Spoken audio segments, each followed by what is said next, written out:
Let's check out Kamala Harris's interview with CNN.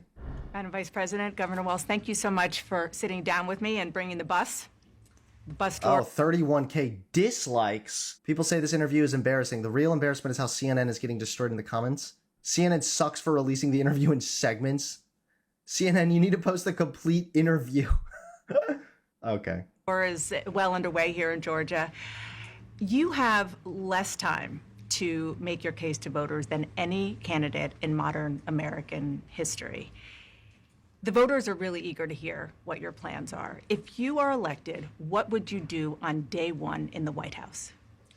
Well, there are a number of things. I will tell you, first and foremost, one of my highest priorities is to do what we can to support and strengthen the middle class.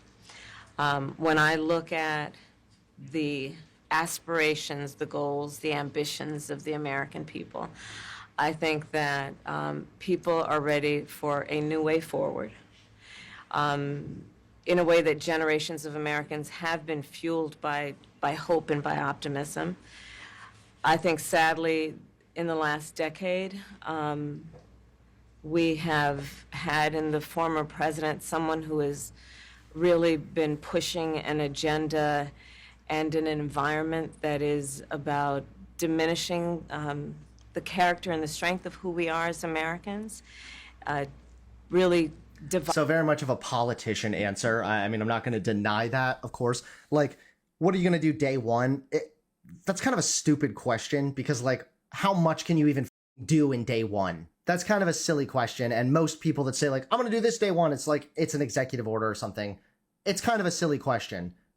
Regardless, at the very least, I will say this, at the very least, Kamala Harris is able to give a decent politician answer, talking about like what she prioritizes or what she will focus on prioritizing first and foremost. That's also a good approach at answering the question.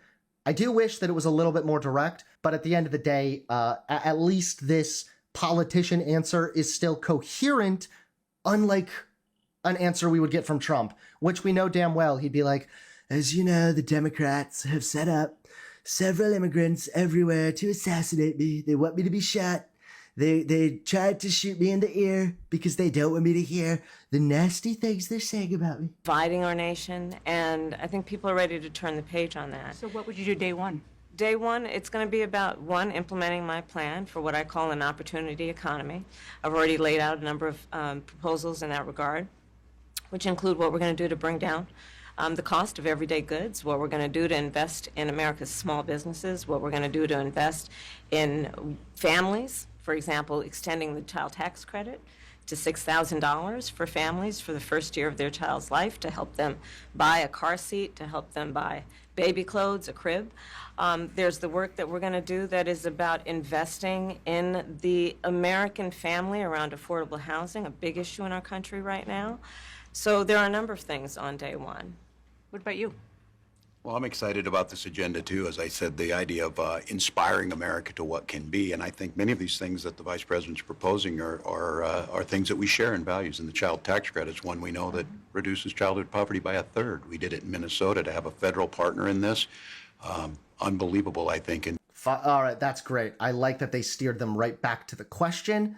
And again, now they're talking about policy. They're explaining one policy, one of many proposals that can strengthen the middle class. And that's what people want to hear.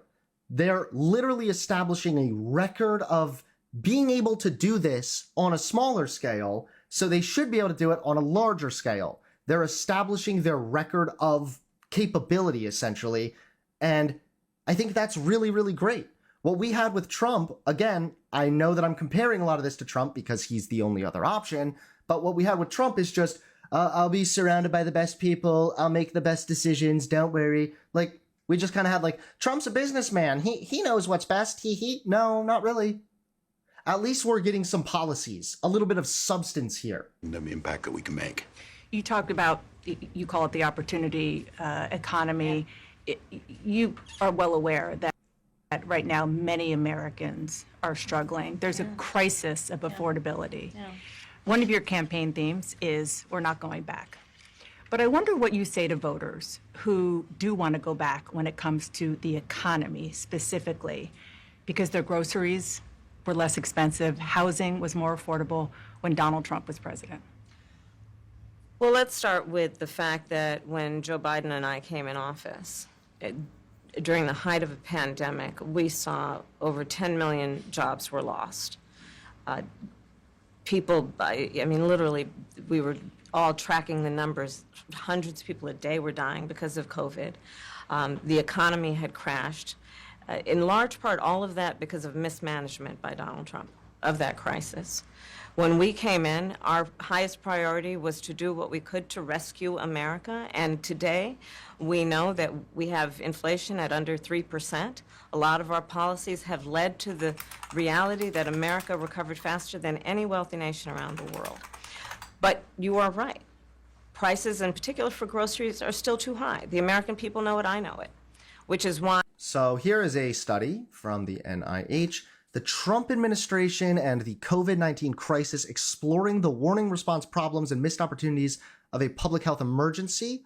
This article examines the Trump administration's inability to mount a timely and effective response to the COVID-19 outbreak, despite ample warning, through an empirical exploration guided by 3 explanatory perspectives: psychological, bureau organizational, and agenda political, developed from the strategic, surprise, public administration, and crisis management literature. The authors seek to shed light on the mechanisms that contributed to the underestimation of the coronavirus threat by the Trump administration and the slow and mismanaged federal response. This is kind of what I was looking for. U.S. could have averted 40% of COVID deaths, says panel examining Trump's policies.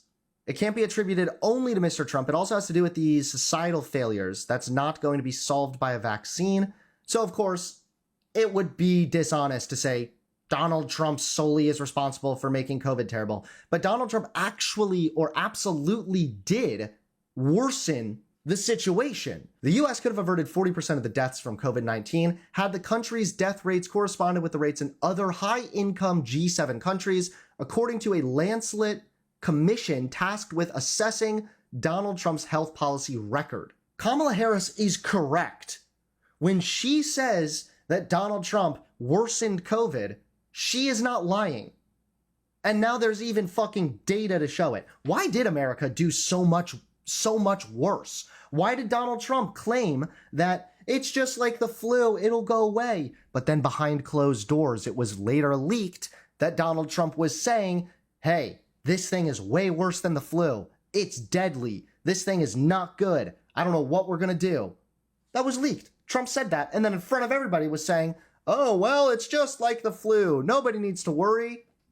What about all of this? Prices, in particular for groceries, are still too high. The American people know it, I know it, which is why my agenda includes what we need to do to bring down the price of groceries. For example, dealing with an issue like price gouging. I'm fact-checking what she's saying, and so far a lot of what she is saying is checking out and is, again, factually accurate. The U.S. economy experienced a record rebound during President Biden's first year in office. The U.S. economy improved more during President Joe Biden's first year in office than in the first 12 months of any other president in the past 50 years. So again, there's going to be a reason for this. Things were so bad that things just kind of returning to normal is going to look like a record improvement. Fair. However, she's still correct in saying that when her and Biden took over, there was a record turnaround, and there was. What we need to do to bring down the cost of housing. My proposal includes what would be a tax credit of $25,000 for first-time home buyers, so they can just have enough to put a down payment on a home, which is part of the American dream and their aspiration, but do it in a way that allows them to actually get on the path to achieving that goal and that dream. So you have been vice president.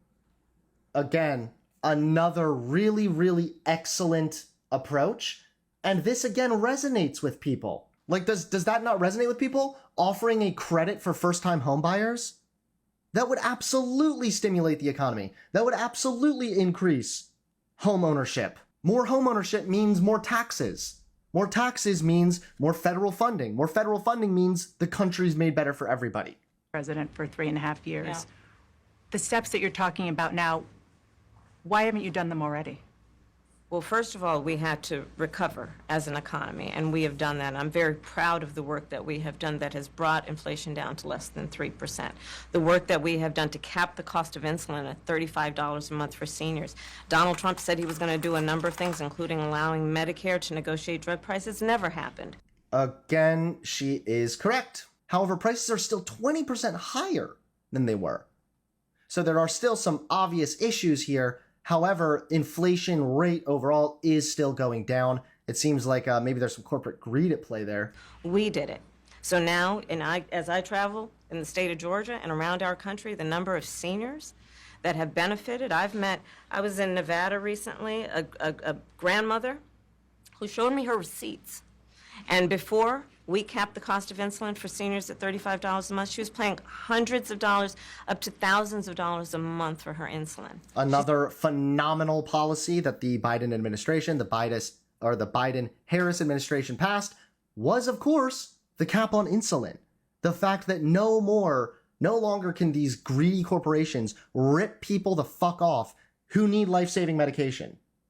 She's not doing that You anymore. maintain Bidenomics is a success. I maintain that when we do the work of bringing down prescription medication for the American people, including capping the cost of the annual cost of prescription medication for seniors at $2,000, when we do what we did in the first year of being in office to extend the child tax credit so that we cut child poverty in America by over 50%, when we do what we have done to invest in the American people and bringing manufacturing back to the United States so that we created over 800,000 new manufacturing jobs, bringing business back. Let's look it up. PolitiFact, we've created close to 800,000 manufacturing jobs since I've taken office. Biden claimed this in December of last year.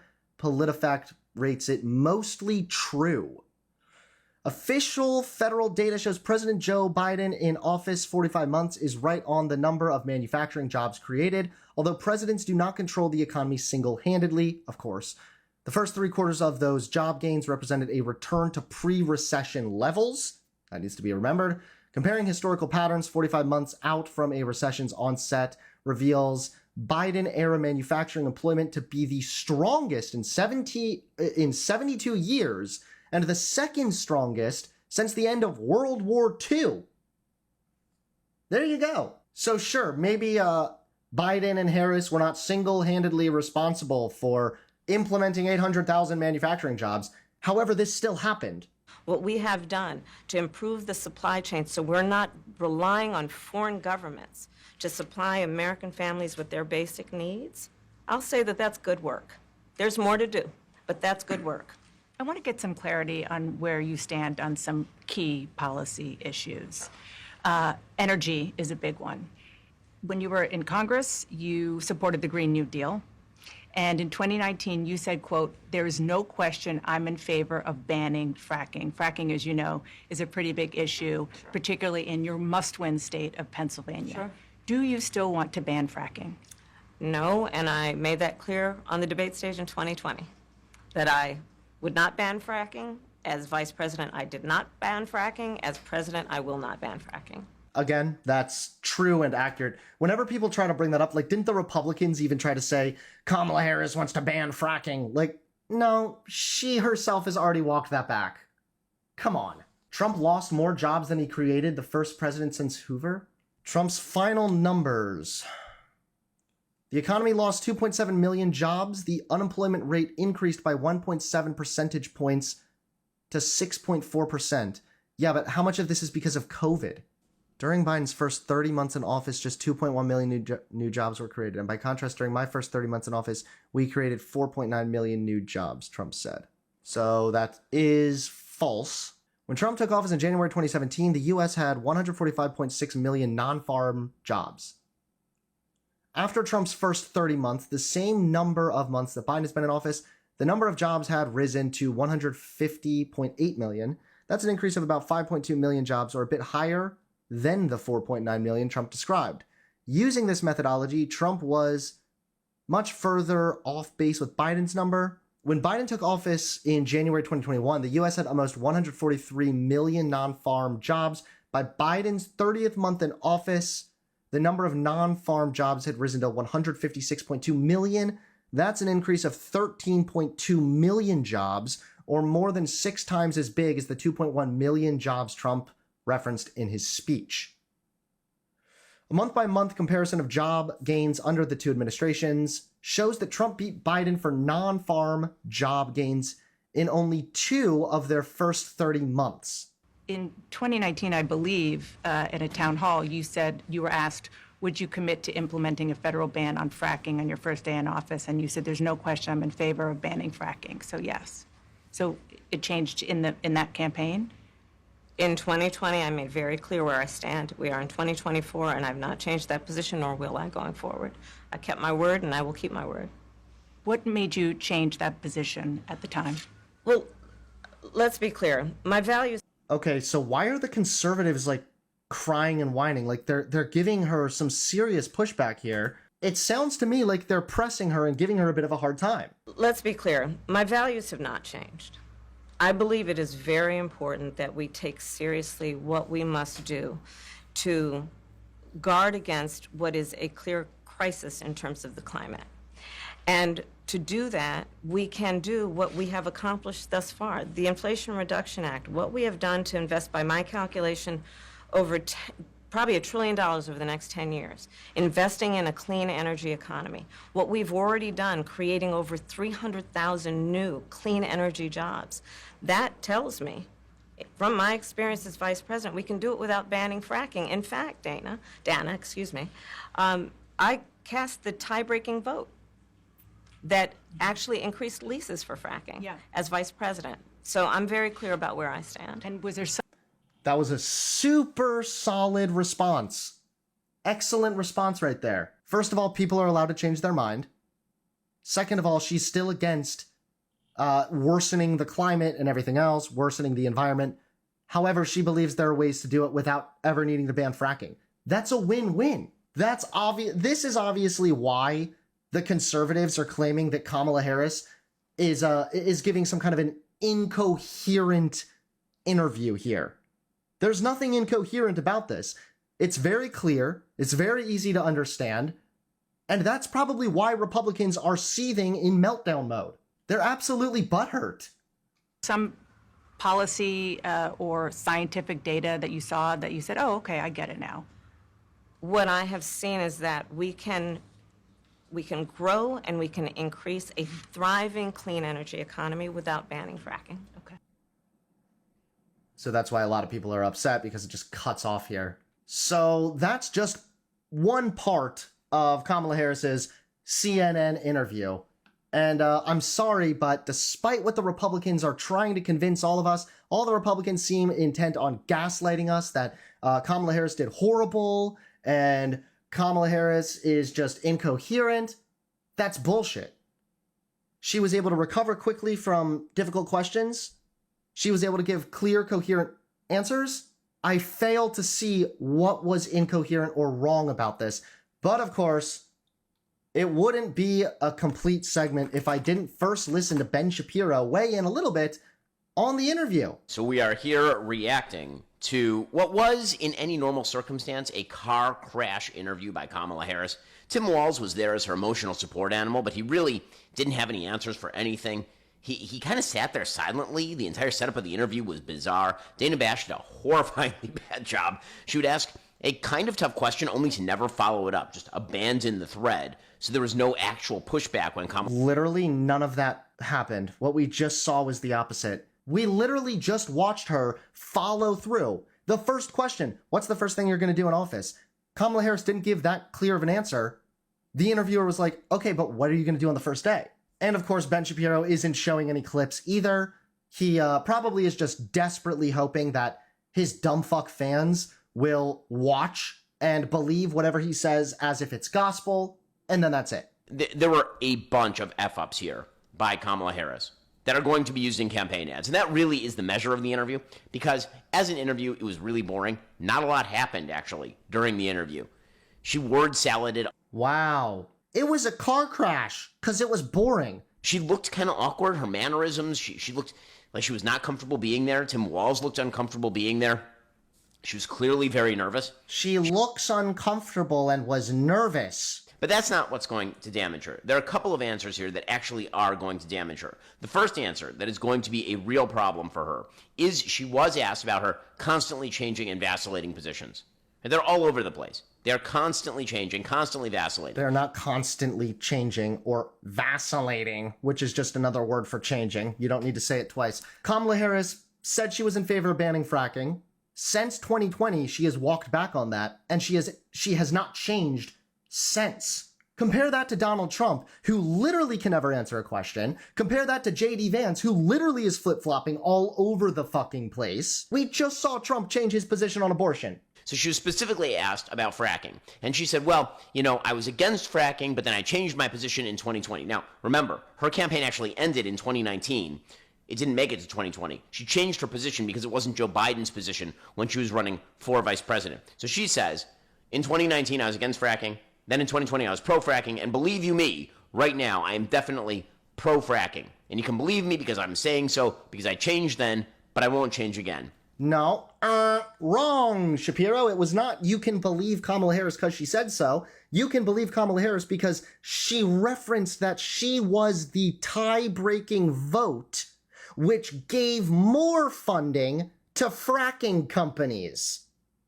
That is demonstrating her record and her ability to continue supporting fracking, which is what she said. So not only are you so catastrophically wrong, Shapiro, you're lying. Bad answer, especially because she was asked by Dana Bash, why do you change your positions? Like, do you have any explanation for why these She gave such a good answer that I myself can remember and reiterate if needed. Why did you change your position on that? Well, again, Ben Shapiro is the one claiming that Kamala Harris did so just to match Biden. Why? Well, we're supposed to just take his word for it. He's projecting first and foremost. Kamala gave evidence. Shapiro is the one just spouting off nonsense and hoping that you believe it because he said it. Second of all, the answer to why she would change her position was very clear as well. There are ways that we can make the environment better, that we can reduce carbon emissions without ever needing to ban fracking. That is a very solid, middle-of-the-ground approach type of answer. But of course, Shapiro, being a bad faith machine, is not going to interpret it that way. And not only that, Dana Bash went further. Dana Bash, being a very kind and generous interviewer, which is to say, being in the pocket of the Harris-Walz campaign, she actually offered her multiple choice options. So she actually said to her, did you change your positions because you maybe evolved, or maybe because you learned new information? And Kamala Harris then completely avoided either of those answers, both of which are totally plausible on our multiple choice exam to be president of the United States. And instead, she went with, I haven't changed any of my values. That line is going to be at the center of a lot of attack ads from the Trump. Okay, well, if that line is at the center of a lot of attack ads from the Trump campaign, then there's going to be a lot of fucking retards in the Trump campaign. Her values regarding reducing carbon emissions have not changed. The practical approach by which you go about reducing carbon emissions may have changed, but the underlying value still has not changed. Again, that will only be an attack against Kamala Harris if you're a retarded person that doesn't understand fucking nuance. Okay? If that's you, congratulations, you don't like Kamala Harris. If you're a normal person who still has a functioning brain and wasn't dropped 25 times as a child, then you probably understand what she was getting at. So, long story short, the Kamala Walz CNN interview from the bit that we saw seemed like it was fine. Seemed like, yeah, maybe it was a bit uneventful, but at the end of the day, not everything needs to be super eventful. Kamala Harris was able to answer questions coherently and give some solid policy proposals, etc. The right has nothing. Shapiro is lying, ignoring what Kamala Harris actually said during the interview, and is twisting things in a bad faith, pathetic, yet predictable manner. So Ben Shapiro, please do us all a favor and go fuck yourself and never show up on the internet again. We hate you. Sincerely, the American people.